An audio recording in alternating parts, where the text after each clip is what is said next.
प्यारे दर्शकों, विचार चर्चा प्रोग्राम 'ਚ ਤੁਹਾਡਾ ਨਿੱਘਾ ਸਵਾਗਤ ਹੈ। ਵਿਚਾਰ ਚਰਚਾ 'ਚ ਸਾਡੇ ਨਾਲ ਉੱਘੇ ਚਿੰਤਕ ਡਾਕਟਰ ਪਿਆਰਾ ਲਾਲ ਗਰਗ ਹੋਣੀ ਹਨ। ਉਹਨਾਂ ਨਾਲ ਗੱਲ ਕਰਾਂਗੇ ਕਿ ਜਿਉਂ-ਜਿਉਂ ਚੋਣਾਂ ਨੇੜੇ ਆ ਰਹੀਆਂ, ਤਿਉਂ-ਤਿਉਂ ਪੰਜਾਬ ਦੀ ਸਿਆਸਤ ਜਿਹੜੀ ਹੋਰ ਗੰਧਲੀ ਹੋ ਰਹੀ ਜਾ ਰਹੀ ਹੈ। ਇੱਕ ਪਾਸੇ ਸੂਟਕੇਸ ਦੀ ਚਰਚਾ ਜਿਹੜੀ ਕੈਪਟਨ ਅਮਰਿੰਦਰ ਸਿੰਘ ਕਰ ਰਿਹਾ ਕਿ ਸੂਟਕੇਸ ਦੀ ਸਿਆਸਤ ਬਣ ਗਈ ਹੈ।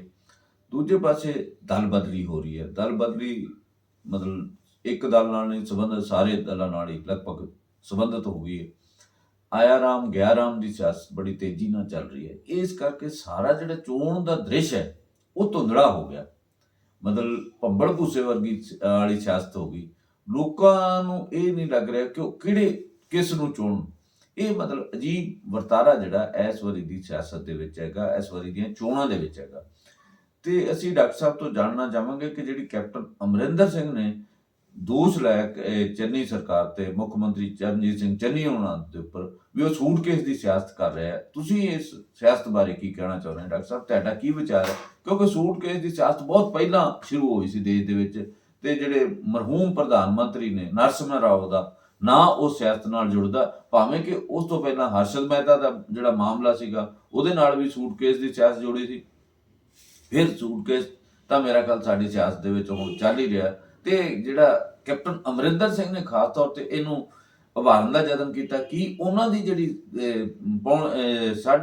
ਪੌਣੇ 5 ਸਾਲ ਦੀ ਜਿਹੜੀ 4.5 ਸਾਲ ਦੀ ਸਿਆਸਤ ਸੀ, ਜਾਂ 4.5 ਪੌਣੇ 5 ਸਾਲ ਉਹ ਮੁੱਖ ਮੰਤਰੀ ਰਹੇ, ਕੀ ਉਹ ਸੂਟਕੇਸ ਦੀ ਸਿਆਸਤ ਤੋਂ ਬਿਨਾਂ ਹੀ ਸੀਗੀ? ਇਹ ਜਿਹੜਾ ਜੇ ਬਿਨਾਂ ਸੀ ਤਾਂ ਫਿਰ ਤਾਂ ਬਹੁਤ ਸਾਰੇ ਮਾਫੀਏ ਖਤਮ ਹੋਣੇ ਚਾਹੀਦੇ ਸੀ, ਪਰ ਕੋਈ ਮਾਫੀਆ ਖਤਮ ਨਹੀਂ ਹੋਇਆ। ਤੇ ਹੁਣ ਉਹਨਾਂ ਇਹਦਾ ਜਿਹੜਾ ਦੋਸ਼ ਹੈ ਕਾਂਗਰਸ ਪ੍ਰਧਾਨ ਸੋਨੀਆ ਗਾਂਧੀ ਤੇ ਸੁੱਟ ਦਿੱਤਾ। ਉਹਨਾਂ ਕਿਹਾ ਮੈਂ ਕਾਰਵਾਈ ਕਰਨਾ ਚਾਹੁੰਦਾ ਸੀ, ਮੈਂ ਕਾਰਵਾਈ ਕਰਨ 'ਚ ਅਸਮਰਥ ਰਿਹਾ। ਤੁਸੀਂ ਕੀ ਇਸ ਮਾਮਲੇ ਬਾਰੇ, ਇਸ ਵਰਤਾਰੇ ਬਾਰੇ ਕਹਿਣਾ ਚਾਹੁੰਦੇ ਹੋ? ਦੇਖੋ, ਪੰਜਾਬੀ 'ਚ ਇੱਕ ਕਹਿੰਦੇ ਨੇ ਵੀ ਪਾਪ ਕਮਾਈ ਜਾਓ ਫਿਰ ਕਹੋ ਮੈਂ ਗੰਗਾ ਨਹਾਲਿਆ। ਗੰਗਾ 'ਚ ਵੀ ਕਿਤੇ ਹੋਰ ਹੀ ਜਗ੍ਹਾ 'ਤੇ ਗੰਗਾ ਦੀ ਬਜਾਏ ਕਿਤੇ ਹੋਰ ਹੀ ਜਾ ਕੇ ਚੁੰਬੀ ਲਾਇਆ ਹੋ ਅਤੇ ਉਹਨੂੰ ਗੰਗਾ ਦੱਸੀ ਜਾਓ, ਉਹਦਾ ਕੋਈ ਬਹੁਤਾ ਫਾਇਦਾ ਨਹੀਂ ਹੁੰਦਾ। ਕੈਪਟਨ ਸਾਹਿਬ ਉਹ ਸਿਆਸਤ ਕਰ ਰਹੇ ਨੇ ਅੱਜ। ਕੈਪਟਨ ਸਾਹਿਬ ਨੇ ਉਹ ਭੁੱਲ ਗਏ ਕਿ ਤੁਸੀਂ ਕਿਹਾ ਐਡੇ ਵੱਡੇ ਇੰਸੀਡੈਂਟ ਜਿਹੜੇ ਹੋਏ ਨੇ, ਅਤੇ ਬੀਜੇਪੀ ਦੇ ਪ੍ਰਧਾਨ ਵੀ ਫੜੇ ਗਏ। ਹਾਂਜੀ, ਬੰਗਾਰੂ ਲਕਸ਼ਮਣ। ਸੋ ਇਹ ਜਿਹੜੀ ਪੈਸਿਆਂ ਦੀ ਸਿਆਸਤ ਹੈ ਕਿ ਸਿਆਸਤਾਂ ਨੂੰ ਸਿੱਧੇ ਪੈਸੇ ਵੀ ਲੈਣ ਲੱਗੇ ਸੀ, ਇਹ ਵੀ ਪਿਛਲੇ 30 ਸਾਲ 'ਚ ਸ਼ੁਰੂ ਹੋਈ ਹੈ। ਹਾਲਾਂਕਿ ਜਿਹੜਾ ਸੂਟਕੇਸ ਦੀ ਪਹਿਲੀ ਸਿਆਸਤ ਸੀ ਉਹਦੇ 'ਚ ਲੋਕਾਂ ਨੇ ਜਿਨ੍ਹਾਂ 'ਤੇ ਦੋਸ਼ ਲੱਗ ਰਿਹਾ ਸੀ ਉਹਨਾਂ ਦੇ ਹੱਕ 'ਚ ਜਿਹੜੀ ਗੱਲ ਦੱਸਣੀ ਚਾਹੁੰਦੇ ਲੌਜਿਕ ਨਾਲ ਕਿ ਜੀ ਆਹ ਵੱਡੇ ਤੋਂ ਵੱਡਾ ਨੋਟ 1000 ਦਾ ਇਹ ਪਾ ਲਓ ਇਹਦੇ ਵਿੱਚ। ਇਹ ਤਾਂ ਉਹਨੇ ਨੋਟ ਹੀ ਨਹੀਂ ਬੋਲਦੇ ਜਿੰਨੇ ਬਣਦੇ ਨੇ, ਕਹਿੰਦੇ ਇੰਨੇ ਦਿੱਤੇ ਸੂਟ, ਇਹ ਸੂਟ ਚੇਂਜ 'ਚ ਨਹੀਂ ਆ ਸਕਦੇ ਕਿਉਂਕਿ ਅਗਲੇ ਨੇ ਸੂਟਕੇਸ ਪੇਸ਼ ਕਰ ਇਹ 'ਚ ਗਏ ਨਹੀਂ, ਉਹਨਾਂ ਨੇ ਸਾਇੰਸ ਸਾਰਾ ਕੁਝ ਡਿਵੈਲਪ ਕਰ ਲੈਣਾ। ਸੋ ਉਹਦੇ ਵਿੱਚ ਉਹ ਸੂਟਕੇਸ ਰਾਹੀਂ ਪੈਸੇ ਆਉਂਦੇ ਨੇ, ਜਾਂ ਉਹ ਕਿਸੇ ਏਜੰਟ ਰਾਹੀਂ ਆਉਂਦੇ ਨੇ, ਜਾਂ ਕਿਸੇ ਦੇ ਰਿਸ਼ਤੇਦਾਰ ਰਾਹੀਂ ਆਉਂਦੇ ਨੇ। ਇਹ ਤਾਂ ਵੱਖ-ਵੱਖ ਤਰੀਕੇ ਨਾਲ ਹਵਾਲਾ ਕਾਂਡ ਹੋਰ ਕੀ ਹੁੰਦੇ ਨੇ। ਹਵਾਲਾ ਕਾਂਡ 'ਚ ਇਹੀ ਹੈ ਵੀ ਦੂਜੇ ਪੈਸਾ ਇਲੀਗਲ ਟਰਾਂਸਫਰ ਹੋ ਰਿਹਾ। ਸੋ ਇਲੀਗਲ ਪੈਸਾ ਟਰਾਂਸਫਰ ਸਾਡੇ ਸਿਸਟਮ ਦੇ ਵਿੱਚ ਸਭ ਤੋਂ ਜ਼ਿਆਦਾ ਹੋ ਰਿਹਾ। ਕੇਂਦਰ ਸਰਕਾਰ ਨੇ ਜ਼ੋਰ ਲਾਇਆ ਡਿਜੀਟਲਾਈਜੇਸ਼ਨ ਕਰਕੇ, ਨੋਟਬੰਦੀ ਕਰਕੇ। ਇਹ ਕਿਹਾ ਤਾਂ ਇਹੀ ਕਲੇਮ ਕਰਿਆ ਸੀ ਨਾ ਵੀ ਅਸੀਂ ਇਹੀ ਕੁਝ ਬੰਦ ਕਰਾਂਗੇ। ਇਹ ਵਧਿਆ, ਜਿਉਂ ਮਰਜ਼ੀ ਕਰਿਆ ਤਿਉਂ ਰੋਗ ਵੱਧਦਾ ਗਿਆ। ਹੁਣ ਇਹਦੇ ਵਿੱਚ ਸਿਆਸਤਦਾਨ ਕੁਛ ਹੀ ਰਹਿ ਗਏ ਗਿਣੇ ਚੁਣੇ ਜਿਹੜੇ ਇਸ ਦੇ ਵਿੱਚ ਨਾ ਫਸੇ ਹੋਏ ਹੋਣ, ਅਤੇ ਬਾਕੀ ਚਾਹੇ ਆਮ ਉਹਨਾਂ ਨੂੰ, ਬਲਕਿ ਜਿਹੜੇ ਕੰਮ ਕਰਾਉਣਾ ਹੈ ਈਵਨ ਟ੍ਰੇਡ ਯੂਨੀਅਨ 'ਚੋਂ ਜਾਂ ਪੈਸੇ ਦਿਓ ਕੰਮ ਕਰਾਓ। ਅੱਛਾ, ਉਹਦਾ ਕਾਰਨ ਕੀ? ਕਾਮਨ ਮੈਨ ਕਿਉਂ ਦਿੰਦਾ? ਪਹਿਲਾਂ ਸਾਨੂੰ ਇਹ ਦੇਖਣਾ, ਸਾਰੇ ਟੋਟਲ ਭ੍ਰਿਸ਼ਟਾਚਾਰ ਹੈ। ਰੂਲ ਇਹੋ ਜਿਹੇ ਨੇ ਜਿਹੜਾ ਕੰਮ ਕਰਦਾ ਹੈ ਉਹਨੂੰ ਘੱਟ ਤਨਖਾਹ ਮਿਲਦੀ ਹੈ ਅਤੇ ਜ਼ਿਆਦਾ ਉਹਦੇ ਕੁੱਟ ਪੈਂਦੀ ਹੈ, ਅਤੇ ਜਿਹੜਾ ਵਿਹਲਾ ਰਹਿੰਦਾ ਉਹਨੂੰ ਤਨਖਾਹ ਵੀ ਵੱਧ ਮਿਲਦੀ ਹੈ। ਸ਼ਹਿਰ ਦੇ ਨੇੜੇ ਜਿਹੜਾ ਲੱਗਿਆ ਹੈ, ਸ਼ਹਿਰ ਦੇ ਵਿੱਚ ਲੱਗੇ ਉਹਨੂੰ ਤਨਖਾਹ ਵੱਧ ਹੈ। ਪਿੰਡ 'ਚ ਜਾਣ ਵਾਲਾ ਨਾਲੇ ਤਾਂ ਪਿੰਡ 'ਚ ਜਾਂਦਾ, ਨਾਲੇ ਮੁੜ ਕੇ ਜਾਣ ਆਉਣ 'ਤੇ ਖਰਚਾ ਕਰਦਾ, ਉਹਦੀ ਤਨਖਾਹ ਘੱਟ ਹੈ ਪਿੰਡ ਵਾਲੇ ਦੀ ਸ਼ਹਿਰ ਨਾਲੋਂ। ਸੋ ਇਹ ਜਿਹੜਾ ਜਦ ਅਸੀਂ ਇਹ ਦੇਖਦੇ ਹਾਂ, ਫਿਰ ਉਹ ਬਦਲੀ ਕਰਾਉਂਦੇ ਨੇ, ਫਿਰ ਉਹਦੇ 'ਚ ਹੇਰਾਫੇਰੀ ਦਾ ਮਾਮਲਾ, ਫਿਰ ਪਾਵਰ ਦਾ ਮਾਮਲਾ। ਬਦਲੀਆਂ ਦੇ ਵਿੱਚ ਪੈਸੇ ਕਿਸੇ ਸਰਕਾਰ 'ਚ ਨਹੀਂ ਬੰਦ ਹੋਏ। ਮਾਸਟਰਾਂ ਦੀਆਂ ਬਦਲੀਆਂ 'ਤੇ 2-2 ਲੱਖ ਰੁਪਈਆ ਆਮ ਹੀ ਚੱਲਦਾ ਸੀ। 50 ਕਿਸੇ ਜ਼ਮਾਨੇ 'ਚ ਸੀਗਾ ਵੀ 50-50 ਹਜ਼ਾਰ ਚੱਲਦਾ ਜੀ। ਉਹਦੀ ਨੂੰ ਵੀ ਚਾਰ ਹੁੰਦੇ ਨੇ, ਪੈਸੇ ਦੇ ਕੇ ਬਦਲੀਆਂ ਹੁੰਦੀਆਂ ਨੇ। ਉਹਨਾਂ ਦੀ ਕਈ ਵਾਰੀ ਲੀਡਰ ਵੀ ਵਿੱਚੋਂ ਸੌਦੇ ਕਰਾ ਦਿੰਦੇ ਨੇ, ਅਫਸਰ ਵੀ ਕਰਾ ਦਿੰਦੇ ਨੇ। ਸੋ ਇੱਕ ਤਾਂ ਬਦਲੀਆਂ 'ਚ ਪੈਸਾ। ਫਿਰ ਇਹ ਤਾਂ ਚਲੋ ਮਾਸਟਰਾਂ 'ਚ ਛੋਟੀ ਗੱਲ ਹੈ, ਵੱਡੀ ਗੱਲ ਕਿਹਨਾਂ ਦੀ ਹੈ?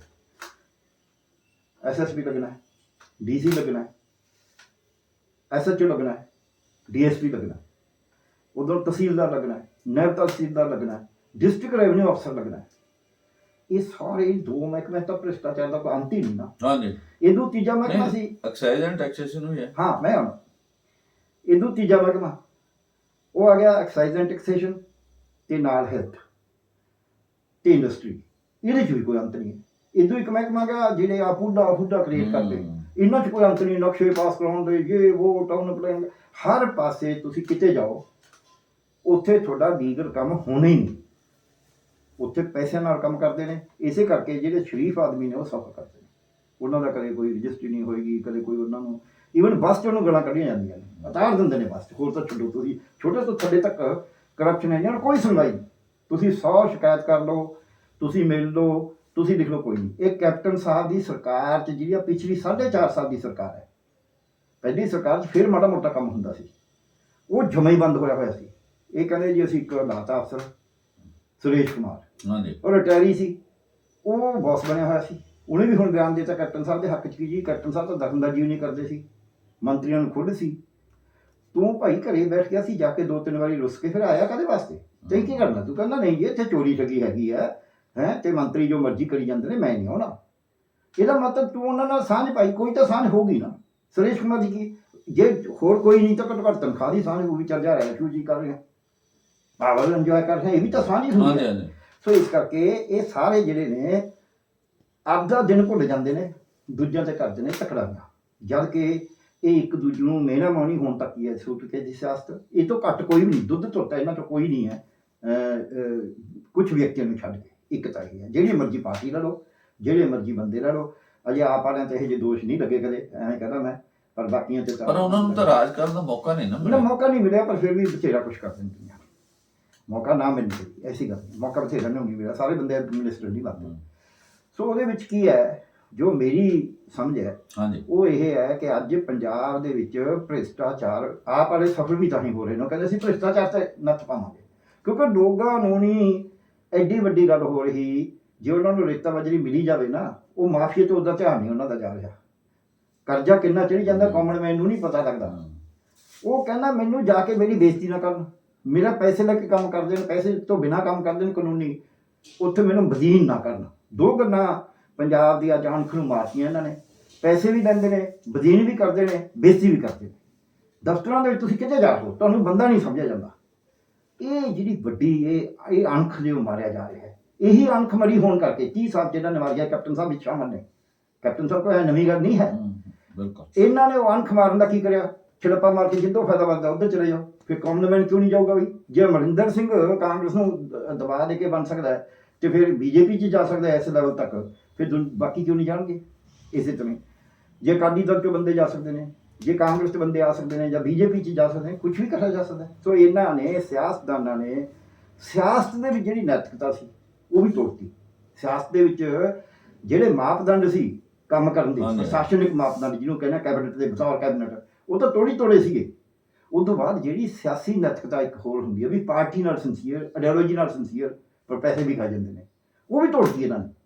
ਹੁਣ ਬਿਲਕੁਲ ਜਿੱਧਰ ਮਰਜ਼ੀ ਸਾਰੇ ਪਾਸੋਂ ਖੁੱਲ੍ਹਾ ਚੌੜ ਚਪੱਟ ਕਰਤਾ। ਮੇਰੇ ਖਿਆਲ ਜਿਹੜੀ ਕਮਿਟਮੈਂਟ ਸੀ, ਜਿਹੜੀ ਵਚਨਬੱਧਤਾ ਸੀ, ਜਿਹੜੀ ਸਿਧਾਂਤ ਦੀ ਕੋਈ ਰਾਜਨੀਤੀ ਸੀ, ਉਹ ਤਾਂ ਖਤਮ ਹੋ ਚੁੱਕੀ ਹੈ ਪੰਜਾਬ। ਬਿਲਕੁਲ ਕੋਈ ਸਿਧਾਂਤ ਦੀ ਰਾਜਨੀਤੀ ਨਹੀਂ, ਕੋਈ ਸਿਧਾਂਤ ਦੇ ਉੱਤੇ ਖੜਾ ਨਹੀਂ। ਕਿਸੇ ਪੋਲੀਟੀਕਲ ਪਾਰਟੀ ਦਾ ਸਿਧਾਂਤ ਜਿਹੋ ਜਿਹਾ ਵੀ ਹੈ ਉਹਨੂੰ ਵੀ ਮੰਨਣ ਨੂੰ, ਅਕਾਲੀਆਂ ਦਾ ਉਹਦਾ ਸਿਧਾਂਤ ਜੋ ਵੀ ਹੈ ਉਹਨੂੰ ਮੰਨਣ ਨੂੰ ਤਿਆਰ ਨਹੀਂ। ਉਹਨਾਂ ਨੂੰ ਸਿਧਾਂਤੋਂ ਕੀ ਮੰਨਣ ਤੋਂ ਵੋਟਾਂ ਚਾਹੀਦੀਆਂ ਨੇ।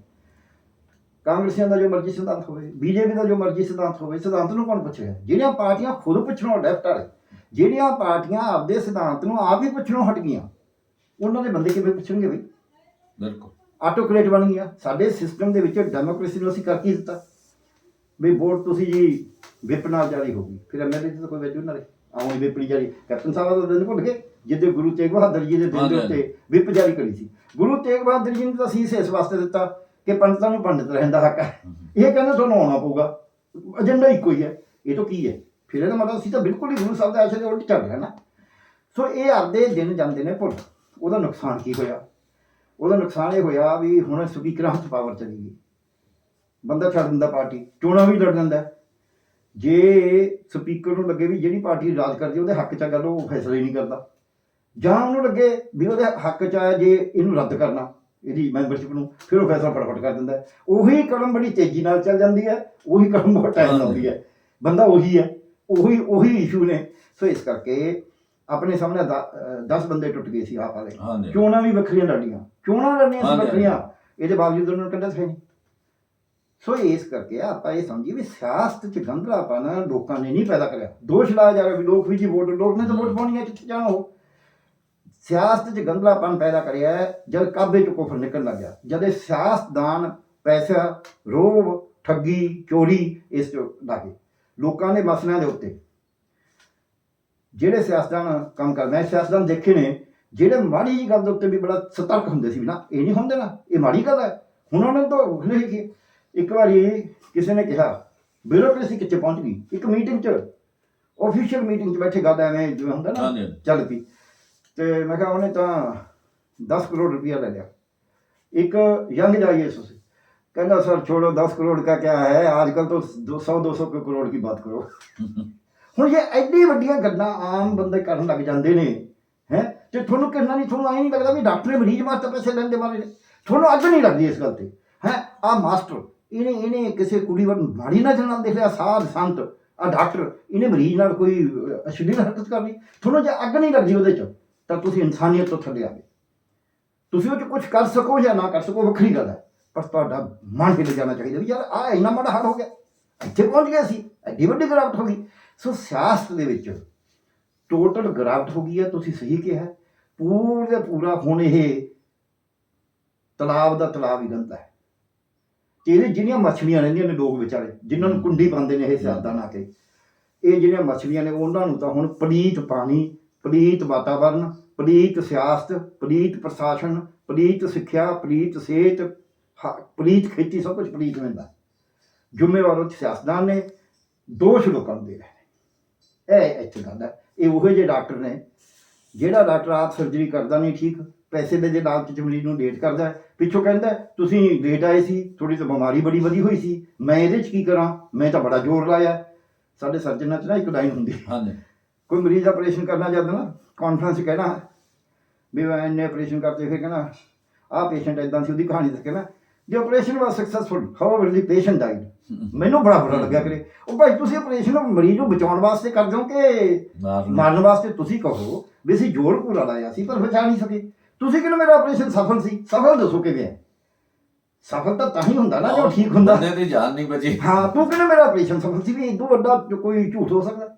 ਤੁਸੀਂ ਕਹੋ ਵੀ ਅਸੀਂ ਪੂਰਾ ਜ਼ੋਰ ਲਾਇਆ ਪਰ ਮਰੀਜ਼ ਨੂੰ ਬਚਾ ਨਹੀਂ ਸਕੇ, ਇਹ ਤਾਂ ਮੰਨਣ ਲੱਗੇ ਸੀ, ਮੈਂ ਆਹ ਵੀ ਕਰਿਆ, ਆਹ ਵੀ ਕਰਿਆ, ਆਹ ਵੀ ਕਰਿਆ। ਸੋ ਸਾਡੇ ਜਦ ਐਡੇ ਐਡੇ ਜਿਹੜੇ ਕਿੱਤੇ ਨੇ, ਡਾਕਟਰੀ ਦਾ ਕਿੱਤਾ ਹੈ, ਪੜ੍ਹਾਉਣ ਦਾ ਕਿੱਤਾ ਹੈ, ਅਧਿਆਪਨ ਦਾ ਕਿੱਤਾ ਹੈ, ਤੇ ਧਾਰਮਿਕ ਕਿੱਤੇ ਨੇ ਸਾਡੇ।